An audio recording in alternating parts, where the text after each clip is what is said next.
Chapter 18, read by Miss Heath. For hours the storm blustered and banged outside the tree where Susu, Jed, and Chaka slept. The very same storm slammed and rollicked around the cave where Chai had collapsed in the cold crevice. It howled and pelted, whirled and whined.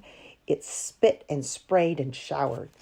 Its winds were fierce. Its wetness was inescapable. Every living thing caught out in the icy, furry, curled in on itself, shivered, shriveled, shrank. And then, while everyone's eyes were squeezed shut, the storm rattled and whimpered and spun its way to somewhere else. The air stilled. The stars emerged. In the crevice, Chai opened his eyes and blinked. He sensed that something was different. Something had changed. He realized that the bottom of him had slid within reach of the bobcat's claws. Stealthily, moving one paw at a time, he worked his way back up to a standing position. The rock wall behind him was wicked cold. Not the sort of thing you wanted to nestle up to, giving the choice, but nestle up he did. By the time he was on his feet again, his eyes had adjusted to the darkness, and Chai noticed two things. One was that the darkness wasn't so dark. The form of the bobcat was edged by moonlight. He could make out easily the peaceful rising and falling of the bobcat's furry ribs. Also, the noise of the storm had subsided. He could still hear the sound of moving air, but now the air was moving in and out of the bobcat's nose. The bobcat was snoring, which meant the bobcat was asleep. Since bobcats are creatures who hunt by night, he knew that the bobcat was just napping, so it might be now or never. Chai saw that. Still, to run toward the mouth and claws of a bobcat went against everything that was in him. He moved closer, paused, listened.